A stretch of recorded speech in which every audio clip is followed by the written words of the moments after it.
Hello, everyone. Welcome back to USARK's official channel here on YouTube. There have been some horrific things happening to the reptile industry as of late, and in the wake of what's now being referred to in national mainstream media as the Holy Thursday Massacre. Here at USARK, we will continue to inform on this incident as we have more facts together, but we want to make sure all traffic and support goes to USARK Florida during this time. Please consider joining USARK Florida, and you can educate yourself on this Holy Thursday Massacre on their link in this video's description. Until more information has been made public, and especially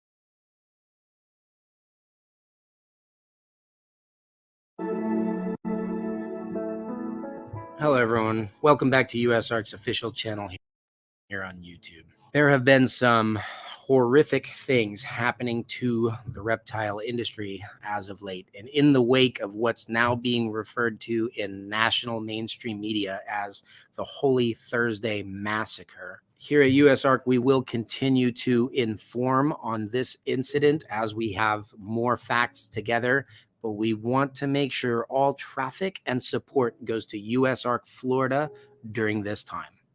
Please consider joining USARK Florida, and you can educate yourself on this Holy Thursday Massacre on their link in this video's description. Until more information has been made public, and especially from a response from Florida's Fish and Wildlife Service, here are some indisputable facts that you can know about what really happened last Thursday. First, a boa constrictor was misidentified and killed. This boa was completely legal to own in Florida, as boa constrictors are not on the FWC prohibited species list in Florida. This snake was 11 years old and had been raised by the owner, Bill McAdam, since it was a baby. This boa was gravid or pregnant with 32 fully developed babies at the time of her death. 29 reticulated pythons and 5 Burmese pythons were also killed. All appeared healthy. All snakes were in locked cages. All snakes were microchipped, registered, and on documented inventory with FWC, as the owner was in full compliance with the conditional species permit rules before that program was terminated for this species in 2021. Chris Coffey fed, maintained, and humanely kept all of these pythons from February 2022 until April 6, 2023, as ordered by the FWC in February of 2022. On April 6th, the FWC officers killed 34 of Coffey's animals, many of which he hatched and raised himself, along with the misidentified boa constrictor. 29 of these 34 snakes were reticulated pythons. Reticulated pythons are not an invasive species in Florida. This fact has been misrepresented in many mainstream media forms. These pythons were killed because FWC had moved the species from conditional species to prohibited species. Licensed individuals who had been housing, breeding, and selling, and again, when they sell them, they were only allowed to sell to out-of-state buyers or other conditional species permit holders, for many years were not grandfathered in. FWC did not allow snake breeders and sellers to keep any of the snakes, even as non-breeding pets. These conditional species owners only had 90 days to sell, euthanize, or rehome their animals. Coffey had managed to rehome the majority of his pets during the 90 days, but not all of them. When the prohibited species rules passed, some exhibitors and zoos were allowed to keep some animals now listed as prohibited species, but snake keepers and breeders were not allowed to be grandfathered. The 34 pythons owned by Chris Coffey were being kept at a facility owned by Bill McAdam, the owner of the killed boa constrictor. Coffey had informed FWC that this is where the snakes were housed. Okay, you ready for this? The killing technique used on April 6th was meant for emergency and in the wild purposes only. This situation did not require the snakes to be killed in this manner. The FWC officers did not follow their own two-step process for humanely killing reptiles as stipulated by the FWC that is even publicly posted on its own website. The officers only performed step 1 and never completed the humane process by carrying out step 2. This protocol is posted at the second link in today's video's description if you want to see what that was for yourself. And finally, the camera that filmed the killing of the snakes was not a hidden camera, and the FWC officers were informed that it was filming. Chris and Bill, at this time, I would just like to say that my heart goes out to you, and I'm so sorry you have had to endure this. I personally have never seen anything like this before. For everybody that is watching, again, please at this time send all subscription, attention, and support to USARK Florida as these events unfold. And that's all I have for you guys for today. Hang in there, reptile community. Stay positive. Stay strong together. Good night, America.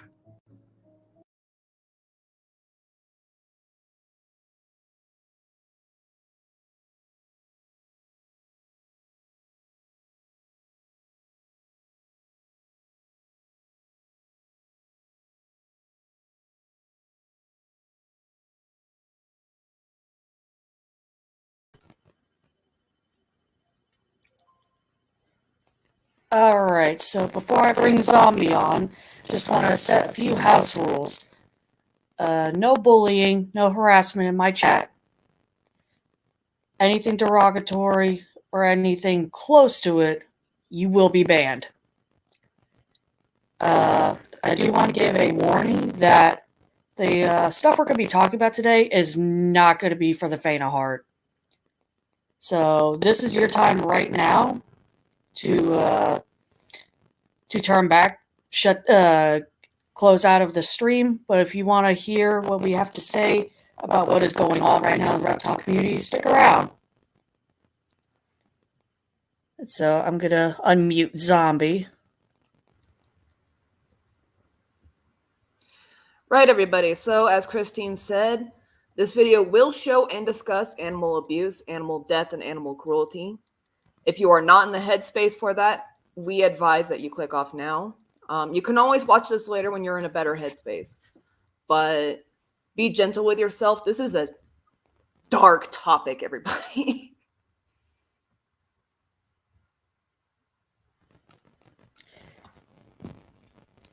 Agreed. And also, my internet, as you all could see, is not the best right now. So times where I'm not talking, I will probably put myself on mute.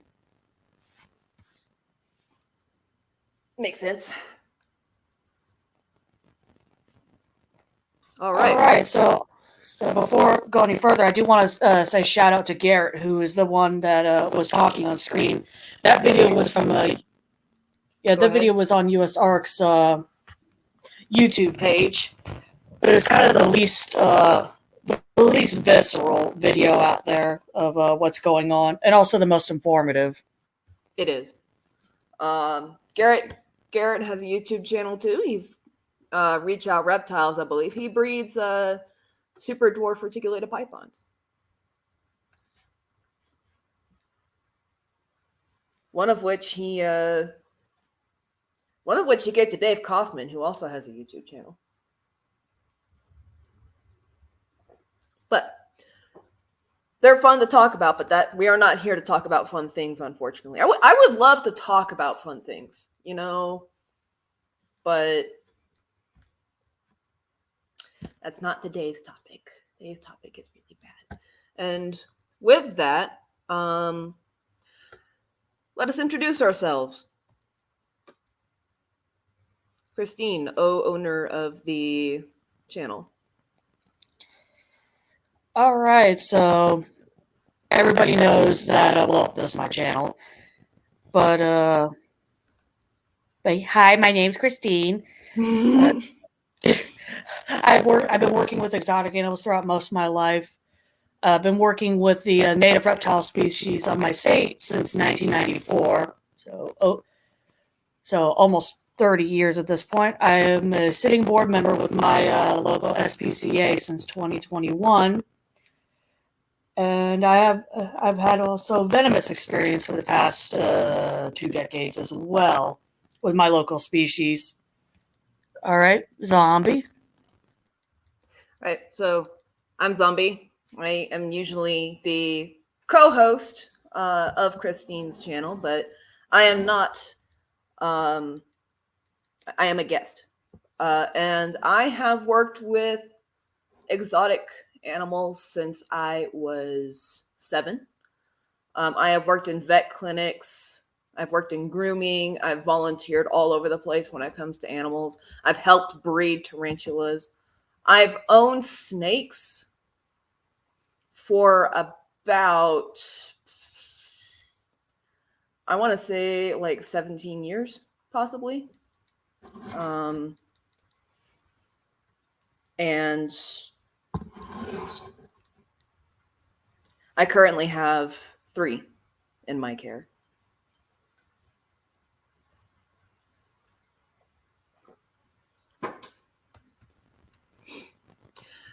And I'm aware that this is a little while after the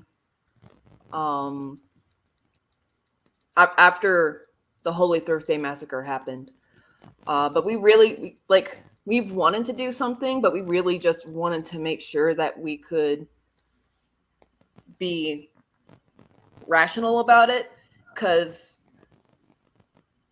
it's very easy to get really worked up over this situation, especially if you're an exotic scaper.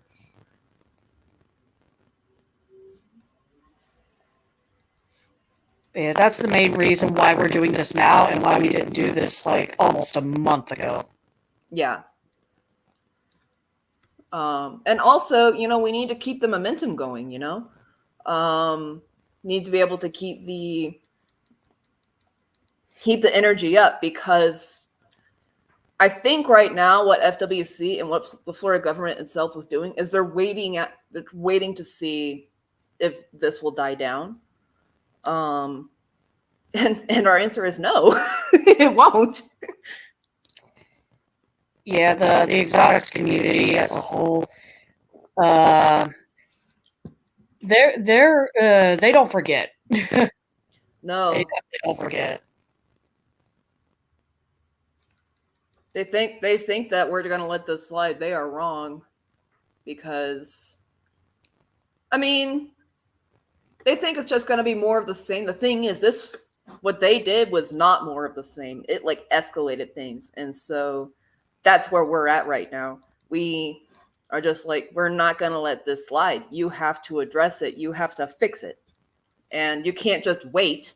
You can't just wait this out. And also, go ahead.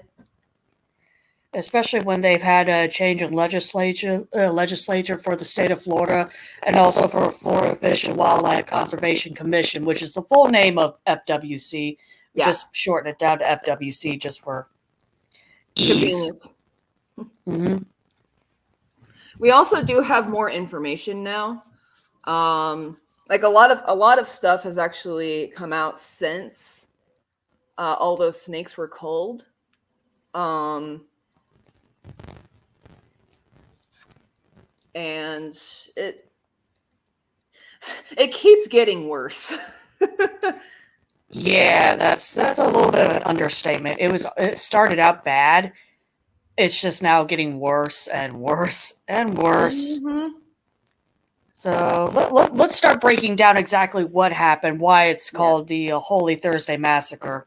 If you want to take the floor, because you've been on this a little bit more than I have, because I've been busy with my my day job. Busy with your own stuff. It's fine. So as you guys know, if you watch the video at the beginning, you know, like, the gist of everything. But the thing is, this didn't happen, like, overnight. This took a while. So, but, you know, I will tell you guys, I'm ADHD.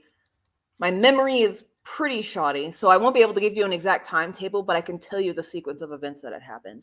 So, Florida government had a change in legislature. I believe that amendment was called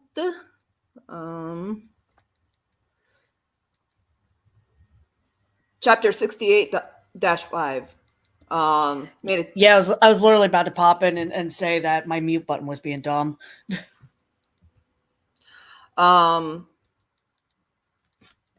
a change in the legislature which put reticulated pythons on the conditional species list. Burmese python, and I think, did it outlaw Burmese pythons or did it just keep them conditional? I'm not sure. Burmese pythons, unless you are an educational research facility, are outright banned now. Okay.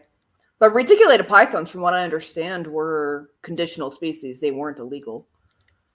They were conditional, but now they have been put onto the prohibited list. Okay. Prohibited list, everybody, is basically a blacklist of species that Florida won't allow. So they banned these two species of snakes and put Chris Coffey, who had been keeping these animals very well for decades, from what I understand, in a very precarious situation. But he, you know, him wanting to abide with the law, wanted, you know, really tried to work with FWC. And that apparently they escalated that into a constructive seizure of his animals. And after that, they gave him a 90-day ultimatum until a loose reticulated python was captured and culled by these same officers who ended up culling his animals. They then headed to Bill McAdam's facility where Chris Coffey is keeping his animals, arrested Chris Coffey and charged him with 17 felonies. And this was after Chris Coffey really tried really hard to work with FWC and rehome his animals out of state. Because they get that part of that 90-day ultimatum was that he needed to rehome his animals out of state. And he managed to get the vast majority of them. He had like over 120 animals, and he got rid of like 100 of them. But he he still had like about 34 left. And when he called them and asked if they could extend the deadline for him to rehome these last 34 animals, after that retic was captured and culled, that was it for them. Apparently, they arrested him, they charged him, and coerced him into relinquishing his animals and agreeing to euthanasia under threat of arrest. Now, this is a problematic wording about FWC's statement. When they say that he relinquished his animals to them and agreed to euthanasia, that was forced coercion. Christine can tell you about how her, he is a family member. He specializes in police interrogations and how the police can force confessions out. Yeah. So it falls under that same category, forced coercion. Mm-hmm. And that when you are put underneath enough pressure, you'll say whatever they want you to say, just so you can get out of that situation. Mm-hmm. And Chris Coffey was deeply upset about the thought of being arrested and being a criminal. And so it was that or this. And he thought when he agreed to euthanasia that it would be humane euthanasia. There was nothing humane about this. Chris Coffey set up a cell phone camera, and informed the officers that they were being recorded. They agreed. And they made him assist them with the first culling of his snakes. He held his own animal down while that animal took a bolt gun to the head. And understandably, after that, he decided to leave the room and let them handle it. And they proceed to cull the rest of his conditional and or banned species with that same bolt gun. And this is a bolt gun, by the way, that's like a cattle bolt gun that they use for like butchering in massive. Those kind of bolt guns are normally used for cattle in the slaughterhouse because it's supposed to be quick and effective. It was not in this case. No. With the fact, snakes, unfortunately. One of those officers, they were using this as an opportunity to train him with that thing, if I recall. And then they mistakenly, I'm putting this in quotation marks, kill a boa constrictor imperator, or a BCI, named BIGSHIRL. Now, BIGSHIRL was gravid or pregnant with 32 babies. And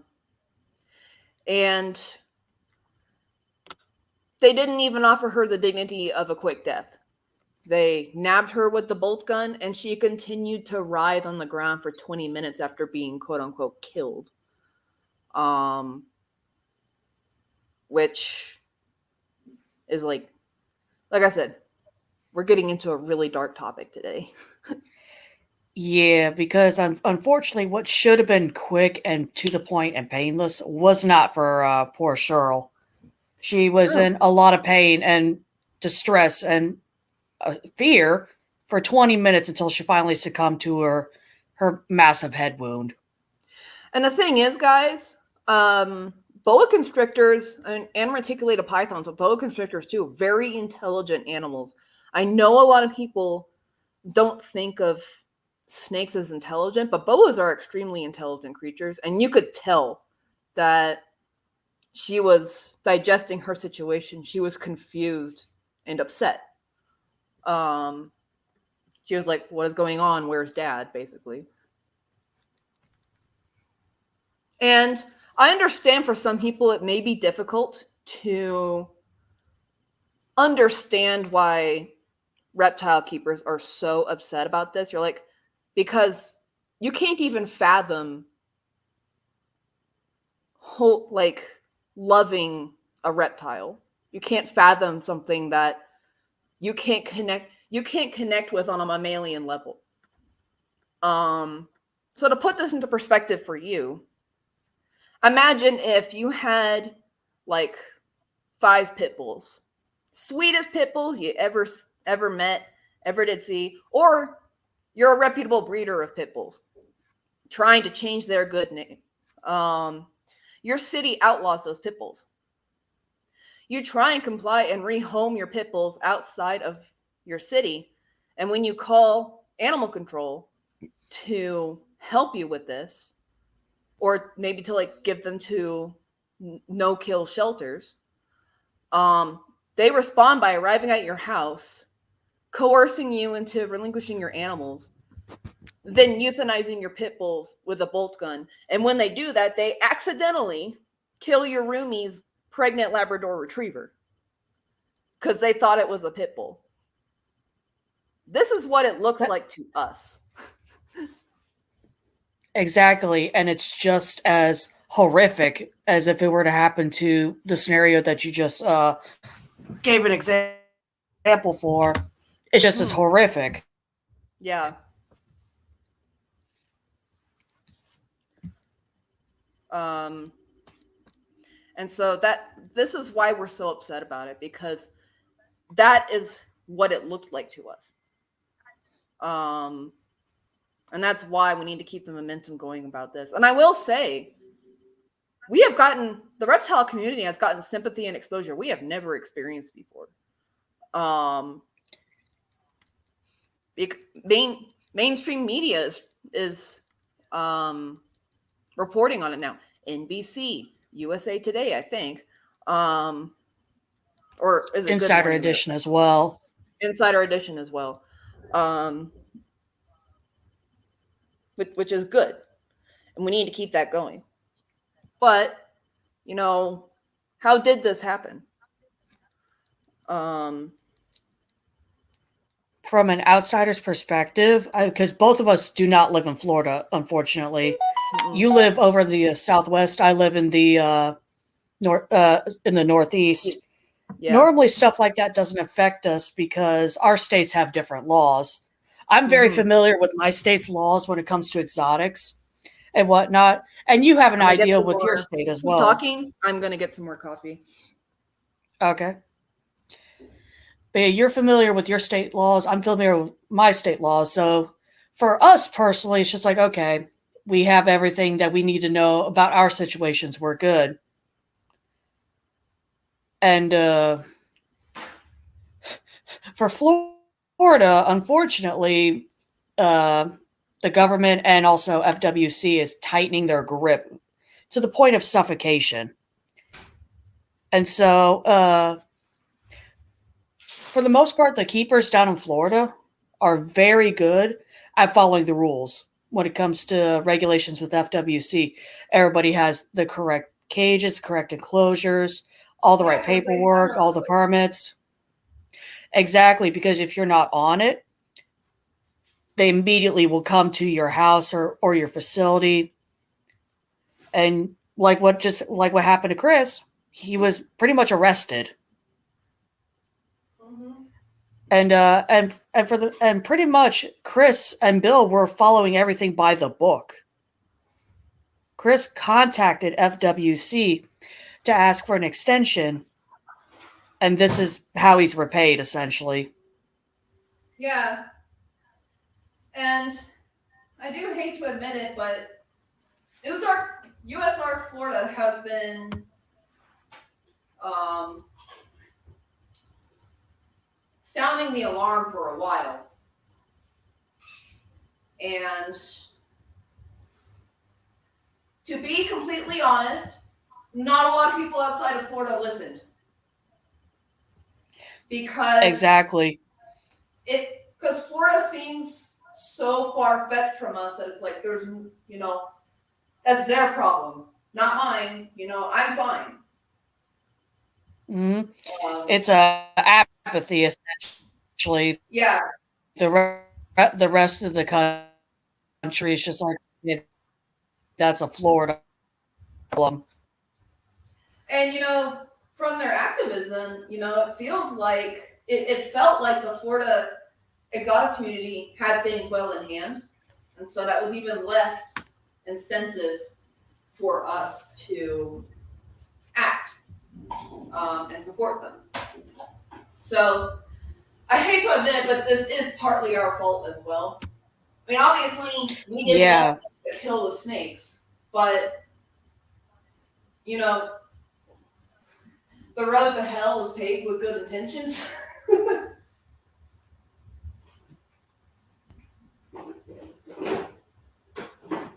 Yeah, us as a community got a little bit comfortable. Yeah. And then something like this happens, just like, But you're completely right. USARK, because they are based in Florida, they have been sounding the alarm for months now.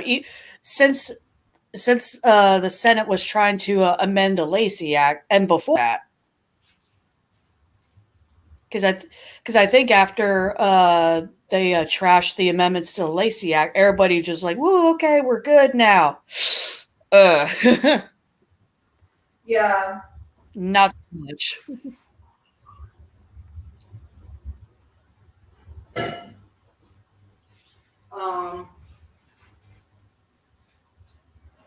Back.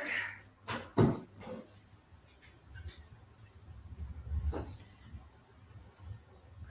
it suddenly got really windy.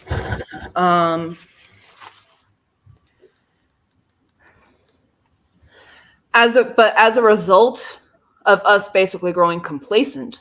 USARK was robbed of much needed support because nobody really felt the need to donate, to help out, because they were like, everything's all good now. And Florida's like another plane of existence anyway. They can handle their own problems. USARK is classified as a nonprofit. They don't make any money off of this. No. Everything that USARK has is literally by public donations from memberships and whatnot. That is their source of income. That's how they pay. Hear people saying, a lot of things that say they're nonprofits are not actually nonprofits. I can tell you, nobody has to fight for their pets as hard as a reptile keeper does. So I can guarantee you that USARK, every single person in there is fighting to basically protect their own babies. And there's absolutely no corruption in that. So where did FWC go wrong? I can say right now, a whole lot of lack of communication and lack of training. Just to put it mildly. They failed on every level. Mm-hmm. From how they treated Chris Coffey before this happened, the lack of training of their officers. This is the Florida Wildlife Commission. These officers should know how to identify species, even invasive species. And also Wildlife Commission. I don't hear Domestic Commission. Why? That's actually a good question. Why is FWC trying to get their fingers into captive keeping? That is a good question, because they should be focusing mainly on what's invasive out in the wild right now, not on the animals that are being kept correctly under the correct permits. I think the way, the way they skirted past that, I believe, is since retics, for example, were put on the prohibited list, then they were able to get quote unquote authority to start, entering folks' facilities or homes. But isn't that the job of animal control? FWC is supposed to handle wildlife, not not captive animal situations. Yes, and you're right there. When it comes to animal control, it also depends on the situation. I'm going to use my areas here, animal control, as an example. They rarely ever deal with wildlife unless it's in someone's care. I'm going to give the example of the rhino viper that was in someone's care in my area. Mm-hmm. The only reason animal control got involved is because someone surrendered this highly venomous African viper to my local shelter. Then they realized, oh no, this is way out of our league. And then they contacted my local Department of Wildlife Resource, my local DWR. They took it from there. So that's how I think that should have been handled. Yeah, I agree. In my personal opinion. I mean, but for go ahead. No, you go ahead. Okay. FWC showing up for this is like the SWAT team showing up for petty robbery, in my opinion. It's way overkill. And a really stupid SWAT team too, because these officers apparently have no clue how to tell how to deal with these animals, what they look like, the morphology of these animals. When that should be mandatory. And so FWC failed on all fronts. They didn't communicate with Chris Coffey. They didn't even communicate with their own officers.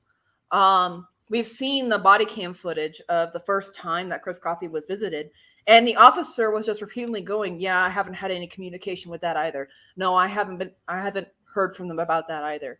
I'm like, what the hell? Yeah, it's just it's a circus. And But they didn't even enforce their own euthanasia protocol. exactly like how Garrett put it eloquently in the video that was shown at the beginning.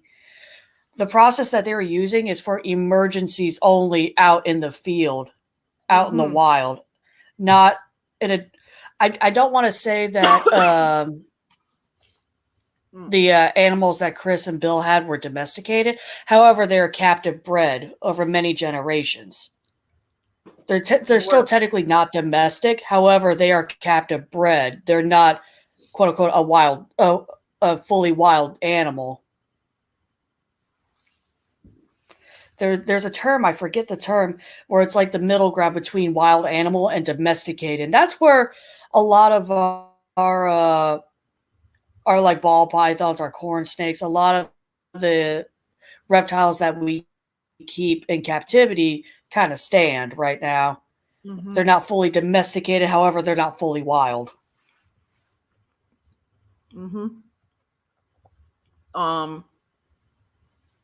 But they technically should not have used the cattle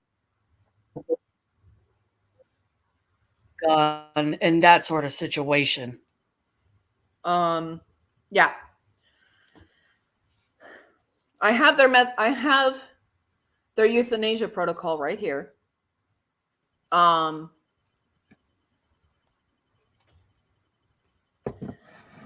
It says you must ensure the following steps are completed to humanely kill a reptile. Number 1, your method should result in the animal losing consciousness immediately. These animals were definitely not unconscious when this happened.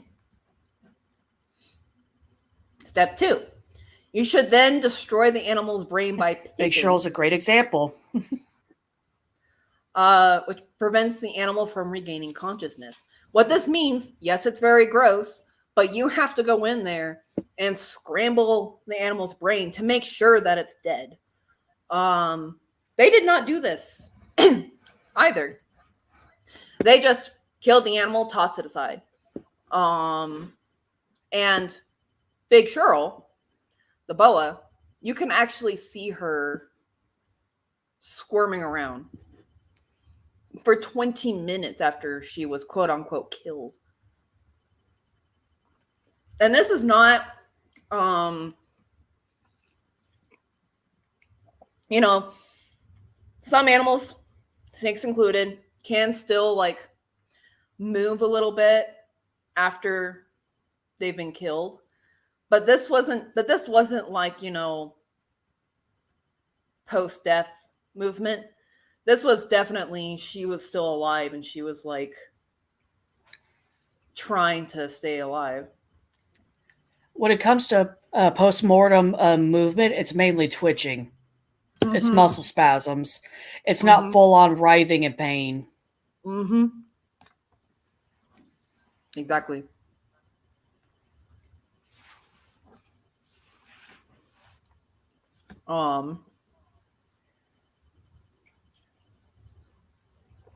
And her staff, the staff that killed her, wouldn't have killed her if they knew what she was. Well, okay, it's debatable. We can get into conspiracy theories later. All right. But there is a lack of education amongst their staff, because I don't care what morph a snake is. The coloration may change. The scale type may change. The face and the body are not going to change. Yes, there's a distinct difference between. There's a distinct difference between a boa and a reticulated python, especially in their face.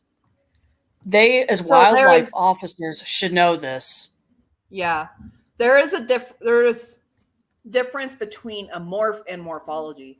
A morph is the color and pattern of the snake. The morphology of the snake is what makes that snake that particular species, and that will not change with color or pattern.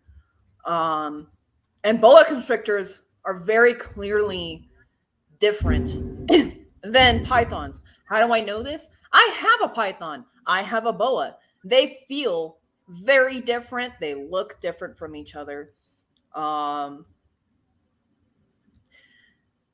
Yes, my ball python does get called a boa sometimes, but you know what? He gets called a boa by people who literally have no experience with snakes.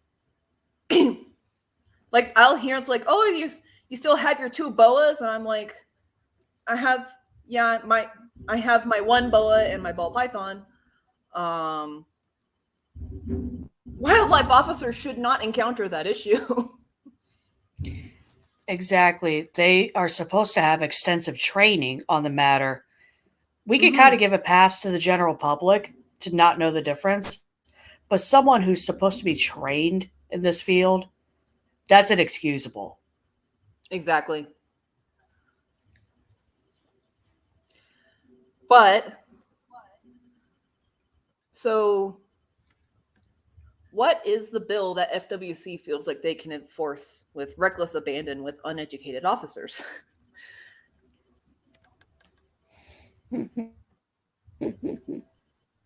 So, the amendment to the bill in question is called Chapter 68-5. And it is arguably one of the biggest things that contributed to the Holy Thursday Massacre.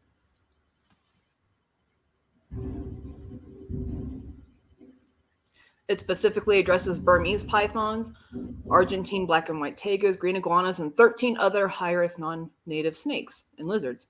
High risk being... What would you say, like how high risk are some of these animals? So high risk for Florida when it comes to that bill would mean any animal that would be able to establish a breeding population, and how either difficult or how easy it would be. I'm going to use my hissers as an example because my hissers are banned in Florida because they are considered a conditional species. Conditional meaning that if they got loose, they can set up a breeding population very well, and they'd be very hard to eradicate. Mm-hmm.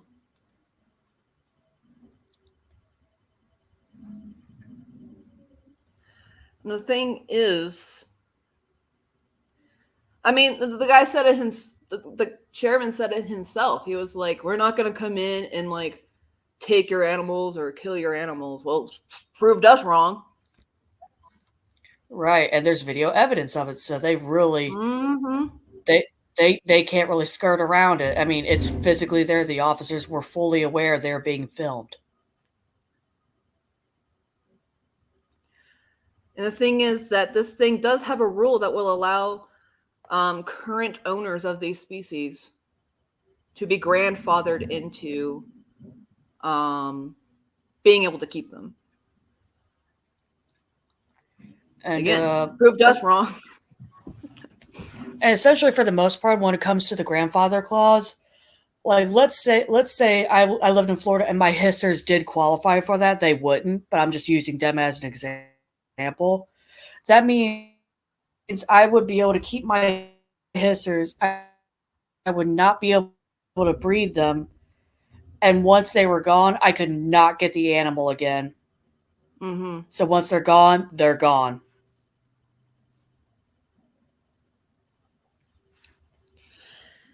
And they really love to use invasive species as the boogeyman to further their agenda. I mean, the way I will say the way that the current Burmese invasive population has arisen was because a hurricane hit a breeding facility in Florida. And and released all these pythons. However, you will notice they have not been able to move beyond the Everglades. It's just not the best. It's just not the best habitat. I believe the most north. I believe the most north that they've been able to get was between is either Orlando or Tallahassee. Like, they have not been able to get out of the state.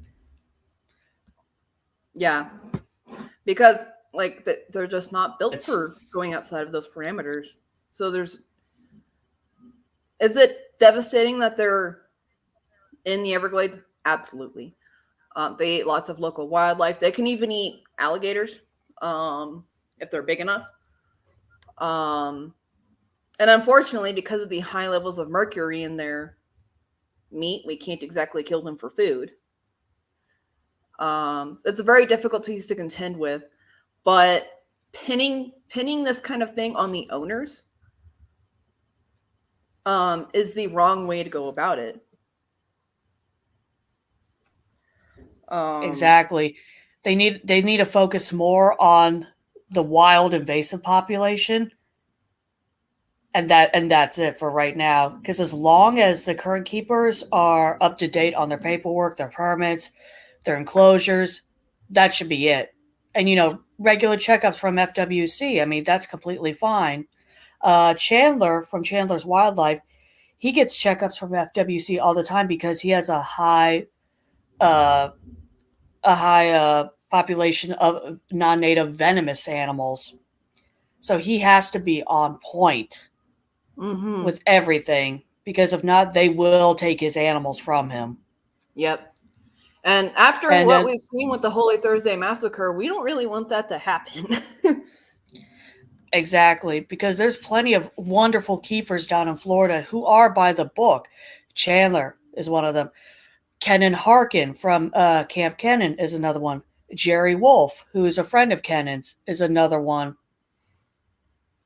Here's my thing. Tyler Nolan. Yeah, go ahead. But I'll have the list there. I could go on all day, but still, that's just a few examples of some folks that are extremely by the book. Yeah. Here's my thing. Not breeding animals, okay, I get it. Like, no breeding facilities in Florida. Okay, whatever. But you need to educate people. That's what you need to do. Like, educate them on why invasive species are bad, and provide access to resources for those owners who can't take care of their animals. If you're so terrified of owners releasing their animals into the wild, why not provide outlets for them? Like rescues, or just, resources to adopt their animals out of state. Instead of just instead of the war on drugs, it's the war on snakes, just go to the extreme for even so much as thinking about getting one of these animals. What they should really be focusing on in terms of controlling invasive species: education, resources for owners who want to rehome their animals, ways to combat new species coming ashore. Because I'm sure not a lot of people know this, but the vast majority of invasive species, especially in Florida, did not come from owners releasing their pets. They came from, that breeding facility, or they come on cargo ships. The whole murder hornet freak out that happened last year, or 2 years ago, I don't know. Those hornets arrived on cargo ships. Nobody was out there releasing their pet Asian wasps into the wild, It's like these animals arrive on cargo ships, and then they get on shore and they start a population. And so if they're really concerned about that, that's really what they should be addressing. That's the main avenue of animals becoming invasive species in Florida. I mean, there's been cases of different reptiles, like I'm going to use the green iguana as an example of non-native animals arriving on pieces of driftwood on like the beach. Yeah, like this is like it's an extremely small percentage of actual owners releasing their animals. Everything else is outside of that. but FWC takes it out on, you know, the private owners, which is really the wrong way to go about it, in my opinion. And they, you know, they do like regular FWC, you know, they come in, do regular checks, all sorts of things. But they're clearly not interested in, like, in my opinion, they're not interested in preventing invasive species. That's just what they're using to be the boogeyman to ban exotics keeping. Why do I think this is a thing? Some of the main lobbyist backers and supporters of this kind of legislature are entities like PETA. A lot of your quote unquote animal rights groups, which are really horrible in my opinion, are making a concerted effort to start their journey to ban exotic animals in Florida, because Florida is a very easy state to do that in because they have so many invasive species, and they're using invasive species as a guise to chip away at exotics keeping in Florida. And if that experiment of theirs works, it's going to extend everywhere else. It's gonna not just be an isolated thing in Florida. It's gonna spread everywhere in the United States.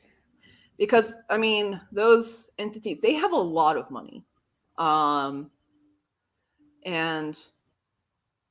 they're some of the the strongest proponents of this type of legislature.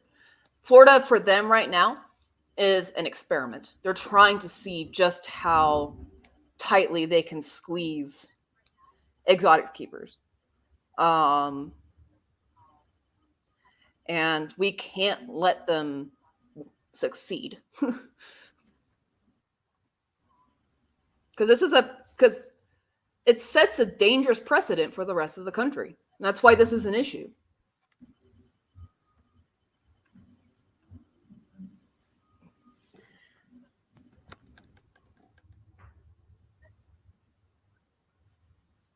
Because copycat laws are going to appear in other states. It's just the whole situation's all messed up. It is. And that's why this is an issue, because, you know, copycat laws are going to be enacted anywhere else if... Like, for example, it does get warm here. Mm-hmm. I was about to give an example about my hissers in my area, but... I mean... But, If you want to know how stupid this kind of... and, like, lax that this legislature and these authorities can get, my ball python comes from Africa. Africa gets pretty hot. Where I live also gets pretty hot, but where I live is not a good place for a ball python. However, because it gets hot here, they might say any species, any reptile that, you know, that's native habitat is these temperatures, that reptile is banned. Well, that would ban my ball python because, you know, it gets pretty hot here sometimes. But he would die if he was out there. That's how ridiculous. I mean, at one point, and non-specific this will get, and that's how they're going to ban exotics keeping. I mean, at one point, they're trying to push something in the Senate about banning large pythons like Burmese and retics in Maryland. Maryland is a northern state. No non-native species would survive a Maryland winter. No. Like, even if a retic got loose in Baltimore somehow, That would snake's die that snake is going to be instantly. that snake would be dead by the fall. But Like, they will there's use like vague wording and vague parameters to like cast as wide a net as possible.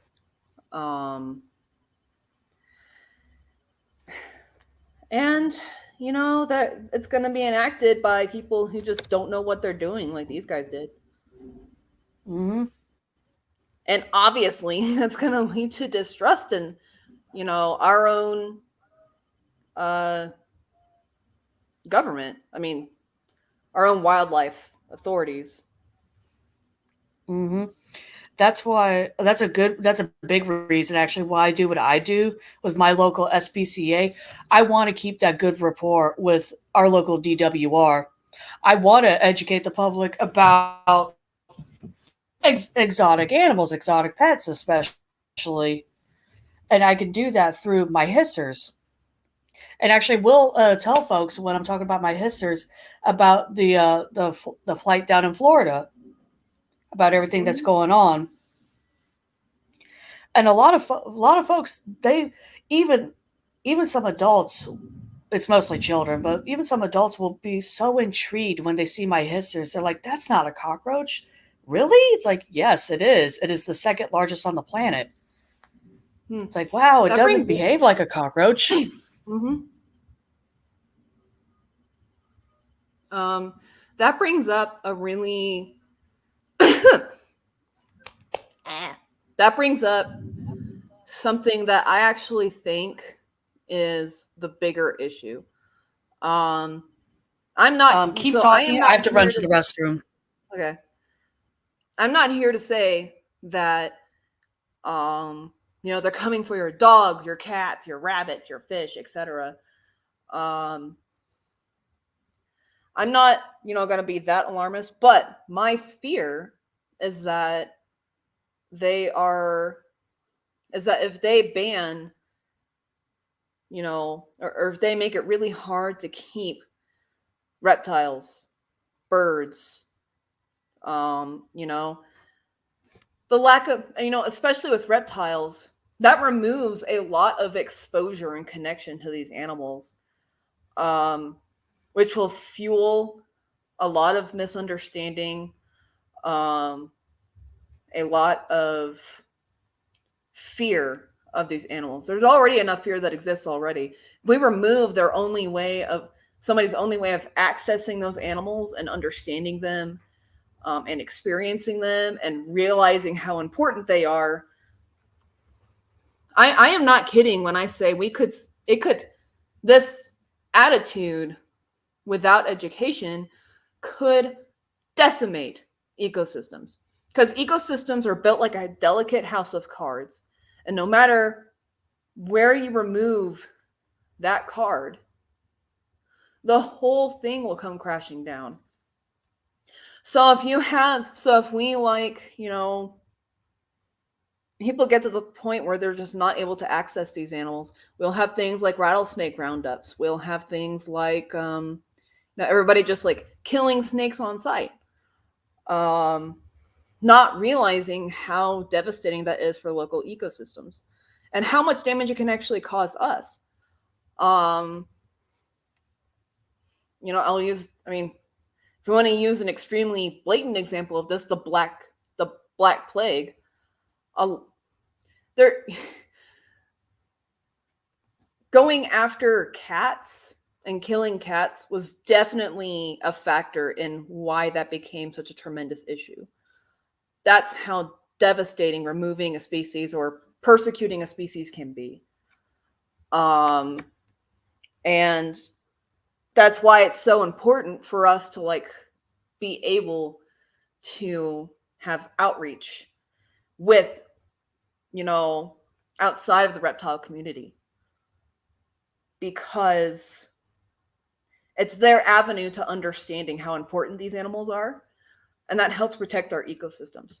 And it also helps them realize that, you know, these animals are just, they have lives too. They have emotions too. They may not emote or see the world the same as we can, but they're still a living, breathing creature that deserves to be on Earth. And if we remove that, just so much hate, so much fear and misunderstanding is going to take hold, which runs the potential of absolutely wrecking local ecosystems. Florida should know this better than anybody. Exactly. They've seen what happened. It's like the Burmese pythons have taken out a lot of their native species. What has that done to their ecosystem? And we can't do that to a local ecosystem. That's really my biggest fear with all of this, is that not just that our animals are going to be taken away, but the damage it will do to local ecosystems, because people haven't been exposed to these creatures and been able to connect with them and understand why they're important. Mm-hmm. And the main bulwark between that happening is USARK. All right. So yeah, USARK, United States. I'm horrible with acronyms, so don't mind me. Oh, and I'm choking on air. Don't mind United me States doing that Association either. of Reptile Keepers, I believe Yeah, it is. keepers. Mm-hmm. And I know it's spelt like USARK. Whew, sorry. Ugh. I certainly pronounce it like USARK in my head, but it is USARK. But Phil Goss, he is the president of USARK, and one of their main spokespersons is Garrett from Reach Out Reptiles. Mm-hmm. Haven't been able to find his last name, so he's just Garrett from Reach Out Reptiles. Right. Great guy. Anyone who's seen like the Snake Discovery build-offs knows Garrett very well. He's a little bit of a he's a wild bit one, extra in a good way. Mm-hmm. And USARK has some major backing from like big players in the reptile community. Not the least of which is Kevin McCurley, who is like the godfather of modern day reptile keeping and reptile breeding. Him and Tom Crutchfield, would definitely be two faces on the Mount Rushmore of reptile keeping. That would actually be kind of funny to see. I mean, I'd pay to see it. Right. But and he is like a fierce advocate for USARK. So is Keenan from Camp Keenan. I don't know if you guys have seen him. Has a massive facility full of all kinds of turtles, monitors. He actually has one Burmese python. Miss Buttercup. Yep, Miss Buttercup. Dave Kaufman's another one. Clint, Ed and Emily from Snake Discovery. Like almost everybody who is anybody in the reptile community backs USARK because they know how important USARK is. And they're the ones doing the most about this incident. They've already gone to the Senate floor to address this in Florida. And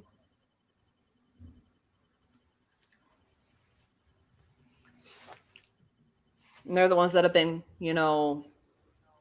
documenting the most on it. They've the ones been reporting the most on it, keeping everybody updated, investigating. And they are doing everything they can to bring this to keep this in the public eye, and bring it to court. Mm-hmm. What is your opinion? But what is your opinion, Christine, on USARK? I do believe they're a very good organization. As being a current member of USARK, sometimes they can get a little political, but I think right now the political part's out the door. Because right now this is not a left issue or right issue. This involves both sides of the aisle. It involves everybody. And so I'm glad that they've stepped away from the political side of it right now, and they're focusing on everybody as a whole when it comes to our community. Because that's what we need right now. That's what Chris and Bill need right now, desperately. Mm-hmm. But there's actually plenty of things that everyone who watches this video, just everyone in the community in general, can do to help USARK and also help Bill and Chris. So for Bill and Chris, if anyone has noticed, the ticker on the bottom is a link to their GoFundMe page because they do plan on taking FWC to court. Mm-hmm. And USARK in Florida is providing legal counsel for them. Mm-hmm. So they just need to raise up about $250,000. They're almost to $19,000 right now. So any little bit helps, even if it's $1. Exactly. Just please. And also, you could also donate to USARK themselves at USARK.org. You could buy their merch that goes straight to their legal funds as well for USARK's legal stuff, not Chris or Bill. Subscribe to USARK on Facebook, Instagram, YouTube, all forms of social media, Twitter. Or on their website. And here's the thing, guys. USARK Florida, you can actually sign up for them for free. And if you can't afford donations, I understand. But you can still sign for free there. Signing for free costs you nothing. Same with their newsletter. Matter. Like I've had problems with USARK's messaging in the past. But you know, if this doesn't like spur you to back them up,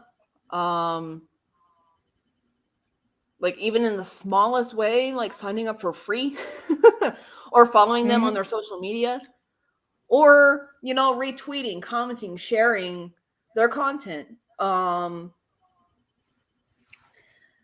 don't know what will, because this is going to get worse. It is getting worse, but it's going to get even worse.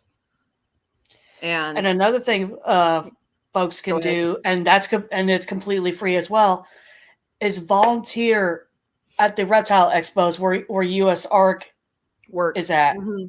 Sign up for their Tinley's newsletter. A great example. And there are things individually we can do as well, like aside from USARK. Like Christine said, you can donate to Bill McAdams and Chris Coffey's GoFundMe page. Every little bit helps. And here's the thing. Just because you're not good at like fundraising, organizing, whatever, doesn't mean you still can't contribute in your own way. You can play to your strengths to benefit this cause that we're trying to bring to light here. For example, you guys saw that thumbnail. I drew that picture because I draw. I'm an artist. Like, you can put your talents to use to raise awareness for this and raise support for it.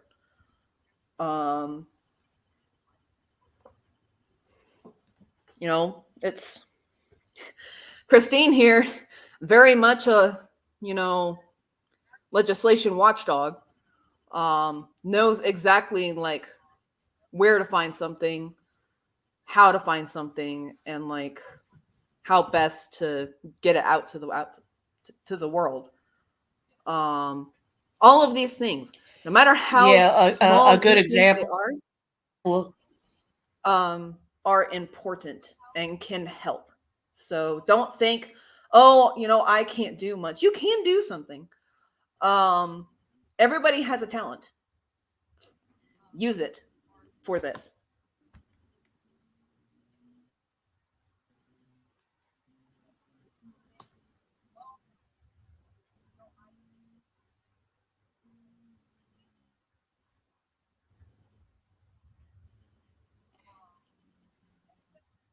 Right, your turn, Christine. and even if you don't have a talent, check the description and Governor Ron DeSantis, either through. Oh, I'm sorry. No, go ahead.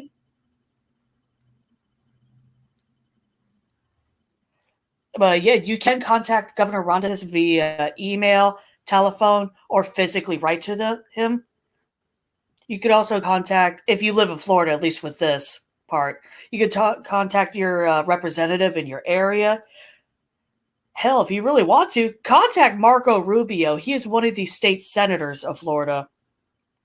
All that information, aside from Marco Rubio's contacts, are in the description below. You can contact FWC via telephone number, email, address, all that.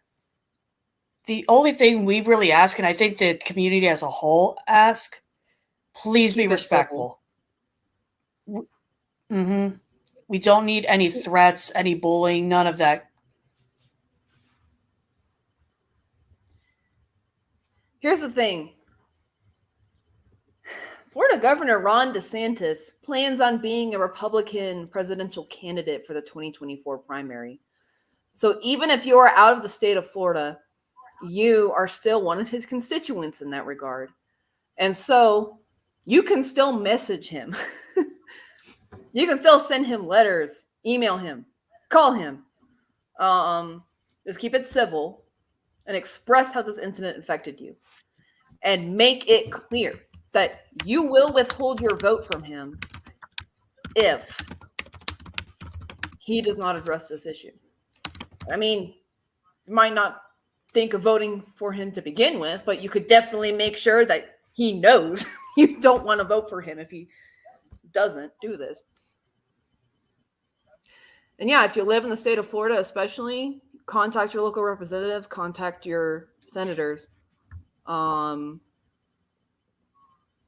It's not that hard. I've done it before. And it's, I mean, especially if you're autistic, it seems scary, but this is important.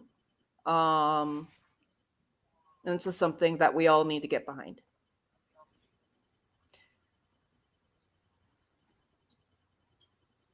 But we also, at the same time, need to be careful on how we present ourselves to the wider public right now. Because right now we have a lot of attention on us.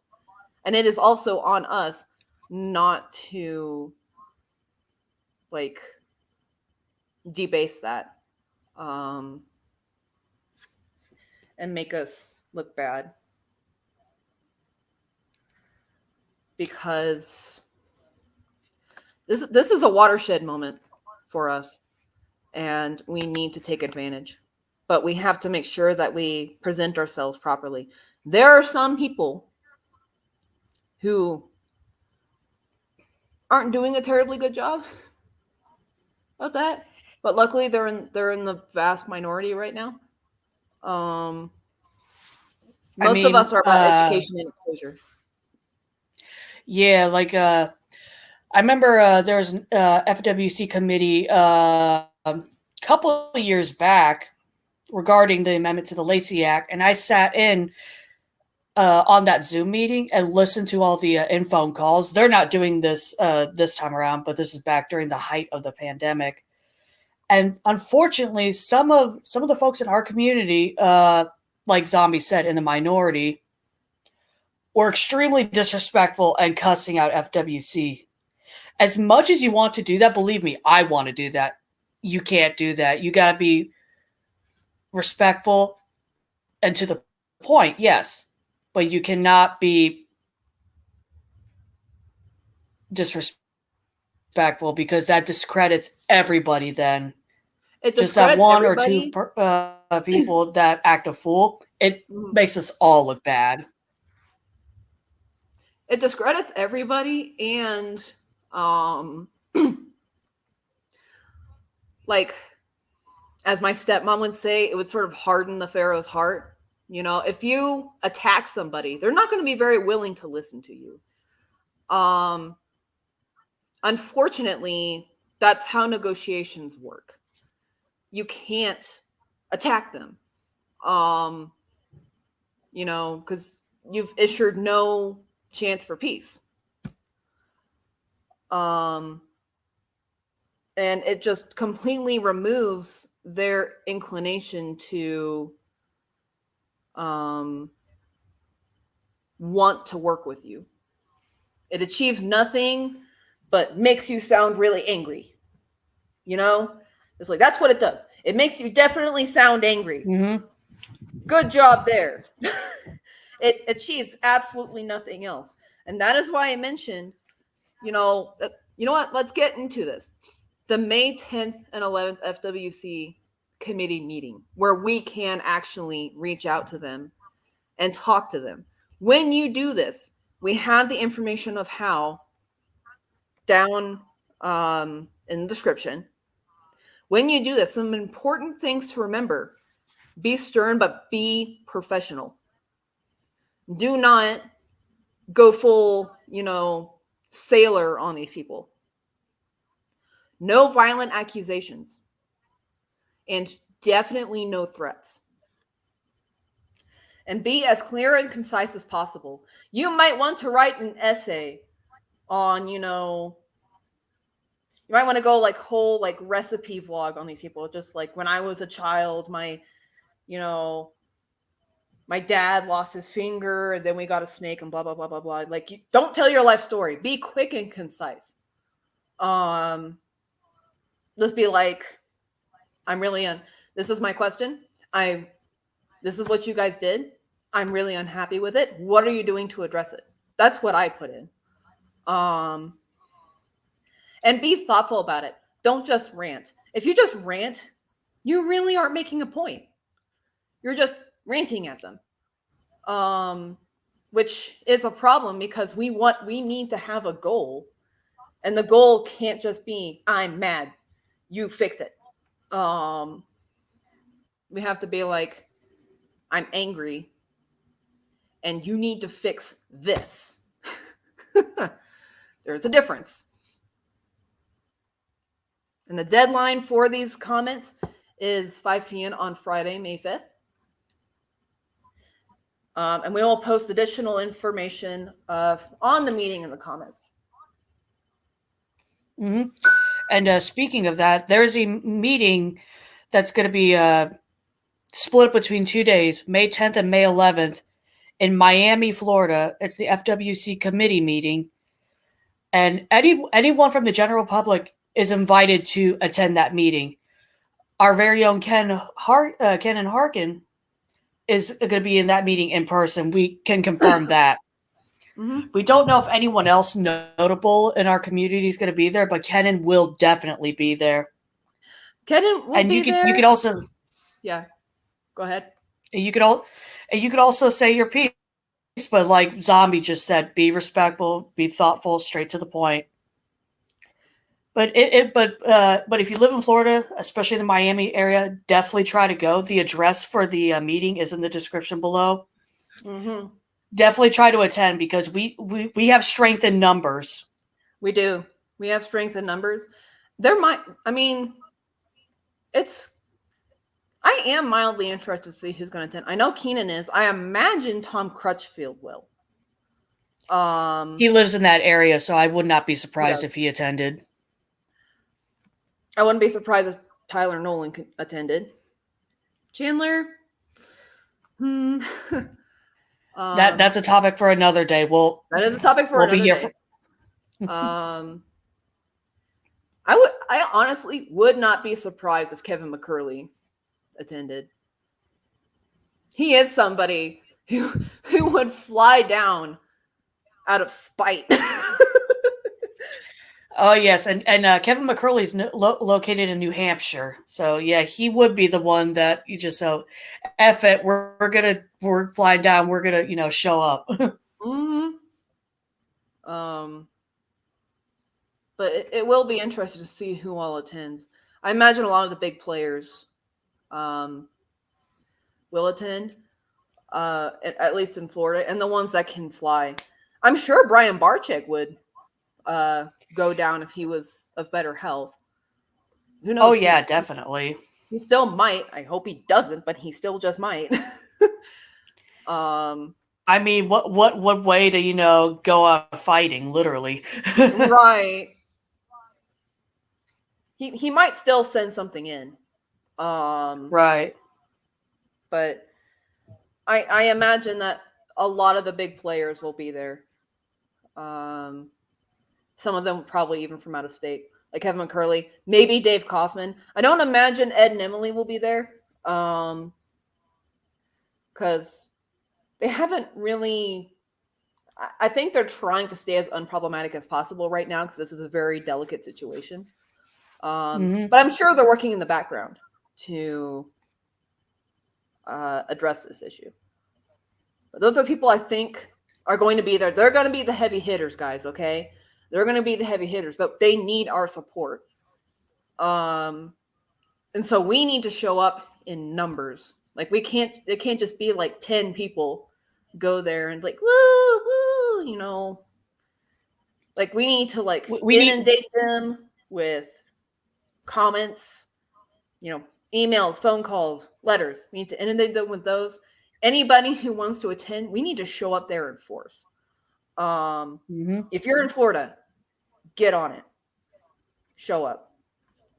And in the future, we can try to change some things. Jude, I've been looking in the comments. I've been reading your comments. I don't know how far you are away from Miami, but Jude, if you could show up there, that'd be awesome because you've been in animal rescue for a very long time. You've had exotic pets in the past. If you could show up there, that'd be awesome. But if not, I completely understand because I know you have your gardening job.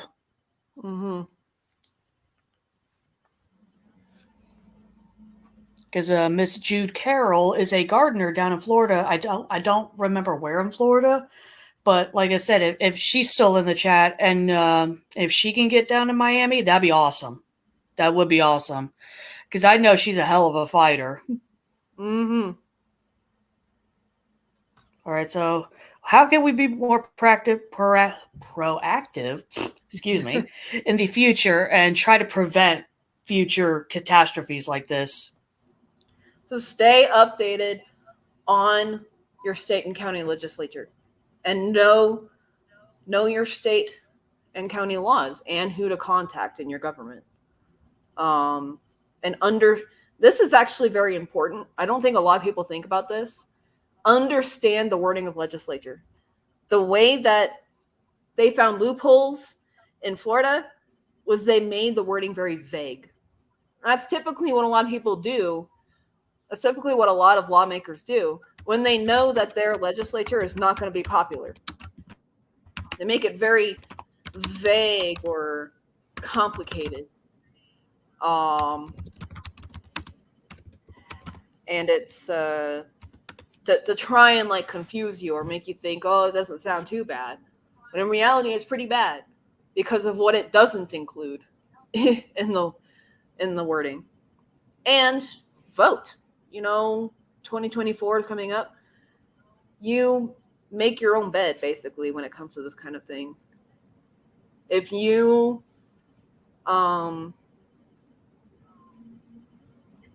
there's a Army vet who has been on tabs with the situation, and I agree with him. You can't sit out the vote and then complain about the government and complain about what is happening. You need to exercise your vote, and your vote is very powerful. Like I said, I specifically told Ron DeSantis, I will withhold my vote if you don't address this. Not really planning on voting for him anyway, but I know how much power that has to somebody to a presidential candidate. So make sure and vote. And literally, politicians are not joking when they say every vote counts. Yeah.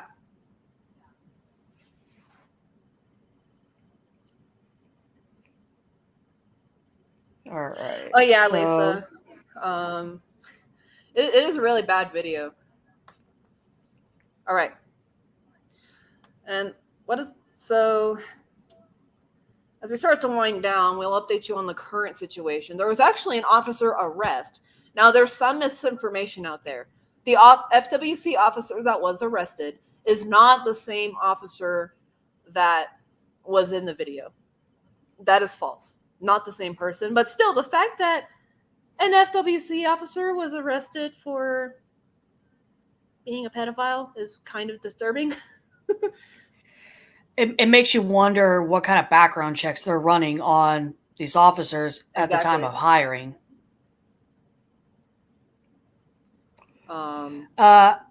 As of right now, Lisa, I'm not sure if they gave an update on him or not. All we really know is that he was arrested and has some pedophilia charges against him. Yeah. And what else? There hasn't been like the last update. That's what was addressed. I know a lot of folks have been noticing this, including USARK, but FWC's Facebook page has been hiding and deleting comments. FWC has been deleting and hiding comments. Which is extremely sus. Yeah, it's kind of like they're trying to hide something. Yeah, it's kind of like they're trying to hide something or trying to put a cap on the situation. But the thing is, the cat's out of the bag, guys. You know, you can't.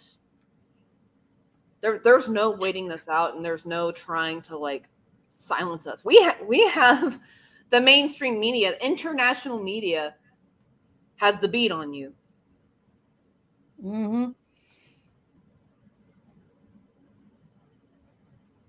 But so how's this affected us personally? Well, I know it's affected you a lot.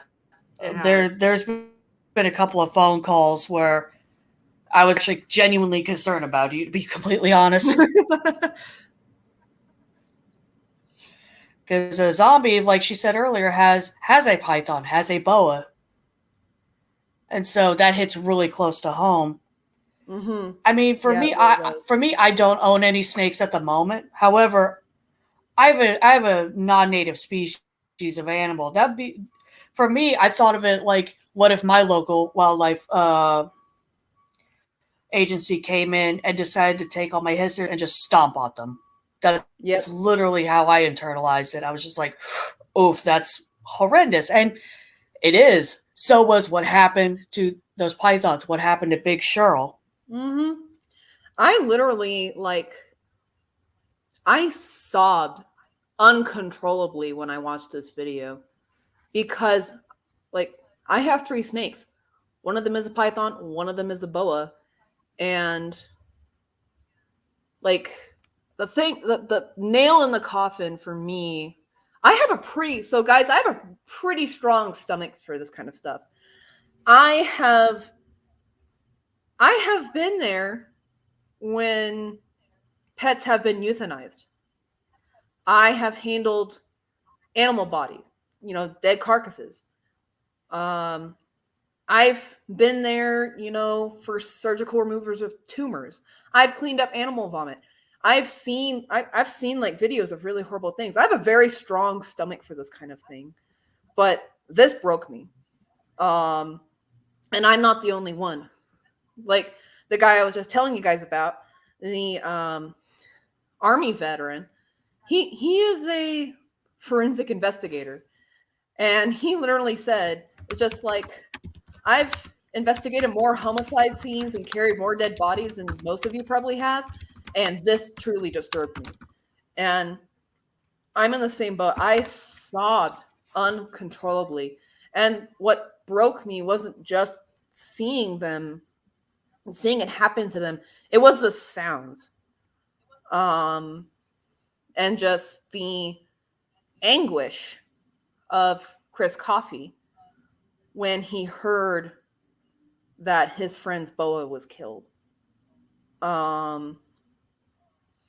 And, he had just lost, 34 of his babies in this really horrific way. And now he finds out that they killed his friend's boa. after he explicitly told them not to, and that just broke him, and that broke me, because it was just like I understood the pain. I could feel the pain, and I knew that kind of pain. And so I sobbed. Christine can tell you, I sobbed uncontrollably for like, I want to say an hour. Yep. It was so upsetting. I think Tom Crutchfield put this best, that both Chris and Bill are going to have PTSD from this event. It's an Chris absolute Coffey guarantee. already does. Keenan said that, you know, I'm going to talk to Bill McAdam. I'm actually going to visit him. Chris Coffey might not be there because he is literally traumatized. And I completely get it. I think it was actually at least mildly traumatic for anybody who has ever kept snakes, in my opinion. Mm-hmm. Because like you see in the comments, you know, I remember someone saying, it's just like, be right back, I have to go hug my ball python, you know? Right. It's like, even if you have like a little garter snake, it's just like, oh, I need to hold my baby. Like, It is really bad. And like even you said, you're just like, I've never owned a snake, but I can still, you know, I'm still an exotics keeper. I have animals that are traditionally thought of as pests or like terrible. That could easily be me.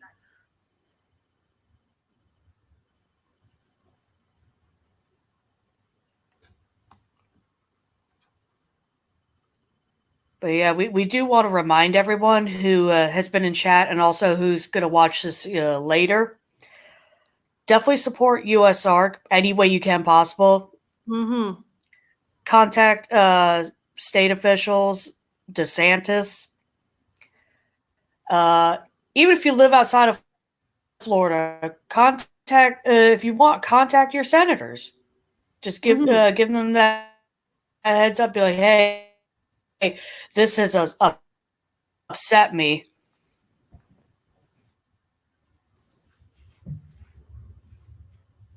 And definitely, if you live in Florida, especially in the Miami area, like I said, the address is in the description below.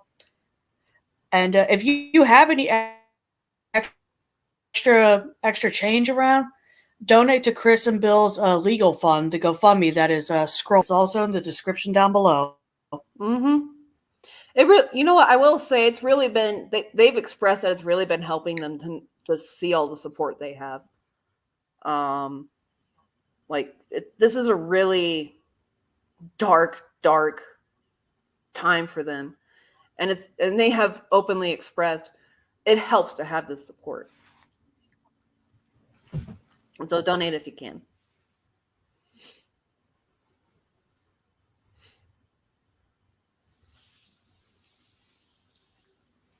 But also a reminder to excuse me, to support like the smaller exotic channels like Intrepid Exotics, Tipping Scales. I'm gonna just throw some out that I follow. Tarantula Cat, she keeps mainly tarantulas. Dark Den, he lives in Croatia. However, he is one of us. He's an exotics keeper.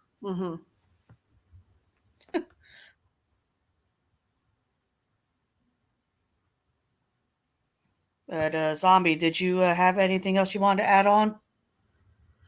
I do think we should do like, I don't know, like a 5-10 minute cool down, because this has been a really dark topic, and I would rather you guys not have to sit with that.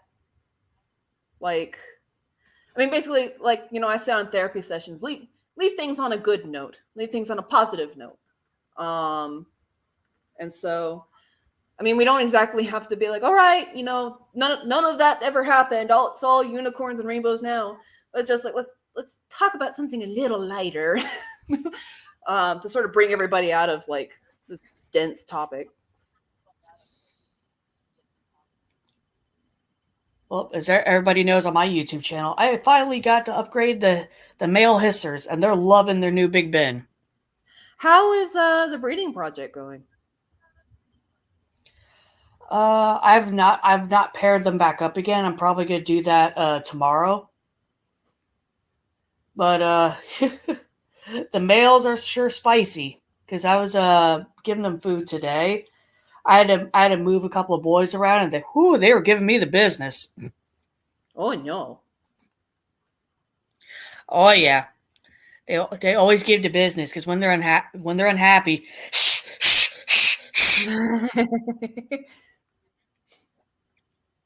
Probably would freak Joey out. Right. It's like, oh, it speaks my language. What the hell? Mm-hmm. Yeah, I'm pretty sure that's what happened to her when Otto escaped. No. Right. He's not a bitey snake, but he can get very huffy. Right. Like, he'll hiss and huff and everything. Axel doesn't really do that, and so this is really the first time she ever encountered a snake that did that, and she has a newfound fear of snakes now. They all recently shed, and Otto was sick for a while, and he's all better now. Got a clean bill of health. Tearing up his enclosure like he usually does. Kids. What are you going to do with them?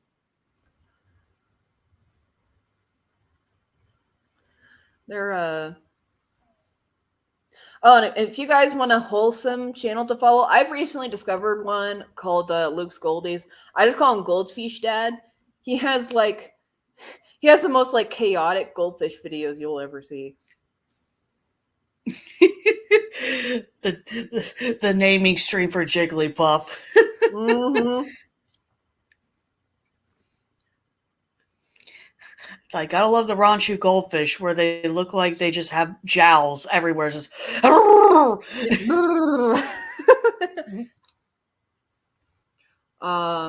it's just like if you ever want to wash your mouth out from a really bad day, his videos are great. There's a lot of goldfish videos. The live stream was for naming Jigglypuff was really funny, and he was acting like a total dad there too. He was all the time he was asking what is that in USD? I cannot do math. And then at the end when he wanted to create a poll, he was like, "How do I create a poll?" And he had to Google it.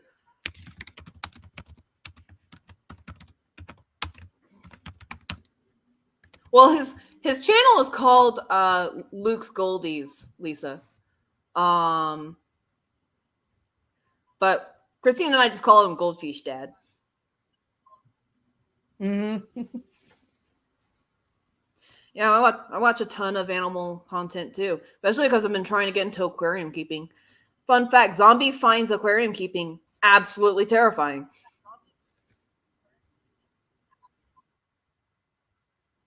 You don't believe how much I've been talking to Christine lately about how scary fish keeping is.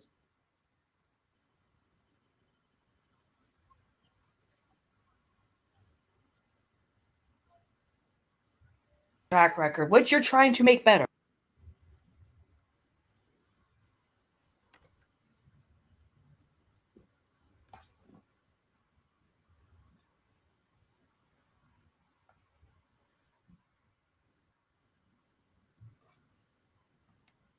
Oh, I see some hisser ladies.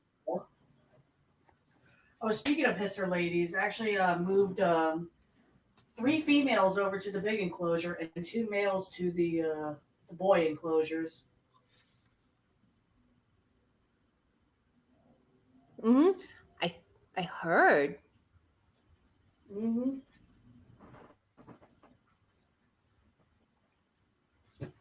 Yeah, Otto's bioactive enclosure is all set up. Now it's just got to be Castiel's turn. Speaking of hissers, I went and grabbed a Judy.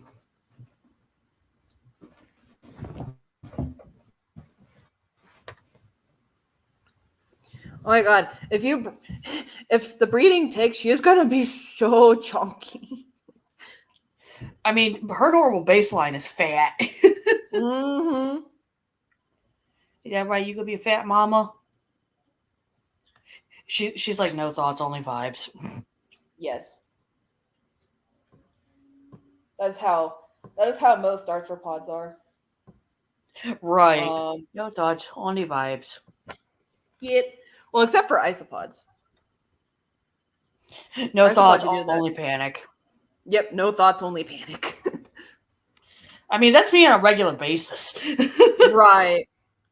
Kind of same. Garter snakes are like that. Yep. No thoughts, only panic. Yeah. Only panic and musk. Musk all over you. Oh, God. Which, fun fact, musking essentially is them crapping on you. Mm-hmm. Smells really bad. Mm-hmm. I know. I have been musked on. Mm-hmm. The only one of my snakes that hasn't musked on me is Castiel, but you know, give it time. Right. Catch him on a day where you accidentally spook him enough, he'll musk. Mm-hmm. And man, boas are stinky. Like, Oh yeah. I thought that Otto was stinky. No. Boas are like really smelly. Mm-mm-mm. I had to clean up Castiel's cage today because he went to the bathroom in his enclosure and he was pretty much sitting in his own excrement. And I'm like, okay, need to fix that. Kind of like a toddler with a dirty diaper on. It's like, all right, gotta go change you. Mm-hmm. But all three of them shed, and Otto completely got his shed off, which is like one of the rare occasions he does. I can only imagine you like looking him over, like, all right, where's the stuck shed? Wait, there isn't none. What the heck? Right. Like I checked him over, and yeah, he's stuck shed free, which you would think that my Colombian rainbow boa would be the problem child. No, not even close. Otto is the problem child. Right. I mean, rehabbing Castiel was, a little bit dicey. It always is dicey when you're rescuing an animal because like they're not in the best condition when you get them. So, it's like you really have to monitor their health, and they can crash really easily. So that part was scary. But now that he's pretty much fully rehabilitated, he is, fine. Like, I really lucked out with an extremely easy to care for rainbow boa. Right, because it could be literally the opposite. You could have an animal that's essentially a failure to thrive. Mm-hmm. But I mean, he'd been through some stuff, so he probably toughened up a little bit. But yeah, Otto has always been the problem child. He's the one who, Axel got a respiratory infection when he was a baby. He also got constipated when he was a baby. Definitely not constipated now. There is not that snake, lots of fiber apparently. Like I said, he identifies as an indigo snake. He just craps everywhere. Yep. But Otto, he's gotten sick. He's only ever had one full shed in his entire life. From what at least the entire time I've kept him. So he's going to be the problem child. I still love him though. Right, you're like, Mama still loves you, but you're giving me a complex. Mm-hmm. He's super cute though. He's been exploring his new enclosure, and he pokes his little head out and is like bleh, blah, blah, blah, blah, blah. Yes, Lisa. All snakes are carnivores. Yep. All snakes are carnivores. And it's best to feed them whole prey. Mm-hmm. Whether it be like mice, fish, depending on the species. Yeah. There are some species where you don't have to feed them mice, like egg-eating snakes. They are hard come by, Hey. but they just, as the name implies, they only eat eggs. Garter snakes can eat stuff like worms and fish, but you still do need to feed them mice every once in a while at least, and you have to be careful about what fish you feed them.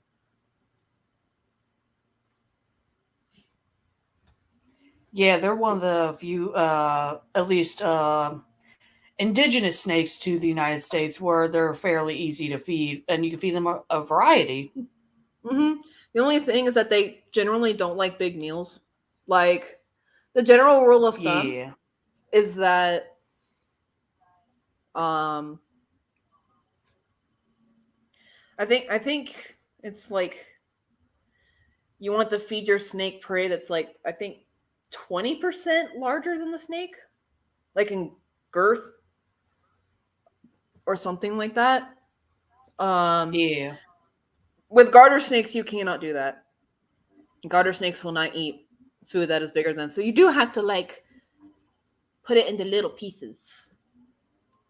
Right, like Ed and Emily will put like little earthworm chunks in there and they'll eat it.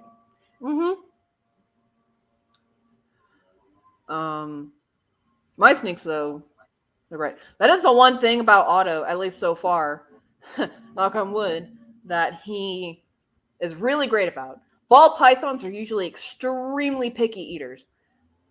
Otto is not picky. He has a great appetite. Now, the guy was like, I will say the person I had, giving him shots and everything keeps like trying to convince me to feed him live. And I'm like, I think I'm good. Thank you for your input. You're like, he's doing amazing on Frozen Thought. I'm going to keep it that way.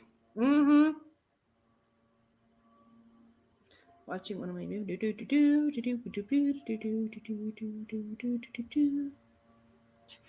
Judy, you got a big butt. It's going to get even bigger. You got a big hissy booty. Got a big hissy booty. I'm just like poking her abdomen. She's like, eh. That was nice of that guy to do. Most farmers, when they catch snakes in their goods, will just kill the snake. Yeah, they usually kill on sight. I mean, that's where the milk snake got its name. People thought that the snake was literally stealing milk from their cows, which is not how snakes work.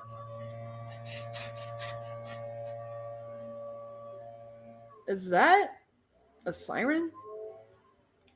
Oh, if it's from my end, there's a dude with a weed whacker outside. Oh, okay. My Oklahoman came out for a little bit. Is that a siren out there? It's like, there's a tornado heading your way.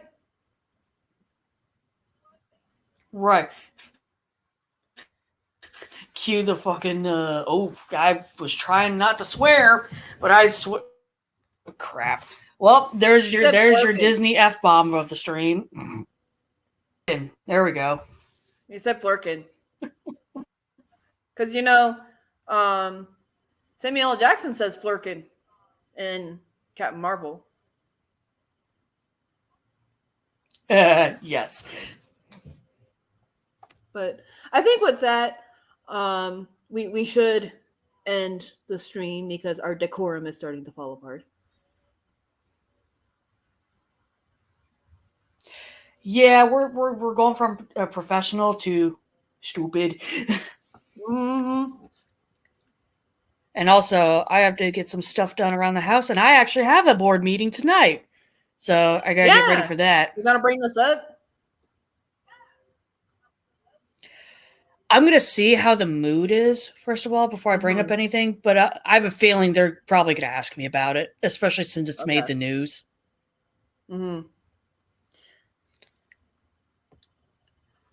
But on that, I hope everybody has a good Wednesday. Yep. Hope everybody else has a good rest of their day. I gotta feed my kids later today. Right. Otto will get his first meal in a while. But I hope everybody has, a good rest of their day. I'm sorry that we had to discuss this topic. Sorry it happened. Very heavy topic. But yeah. Try and find something to like wash things out a little bit. Keep it in your mind. but don't let it weigh too heavily. But yeah, thank you everyone who's joined us in the chat. Hope, Jude, Stephanie, Lisa, and anyone else that just kind of lurked. Hope everybody has a good day. Bye-bye. Everybody has a good day. Bye.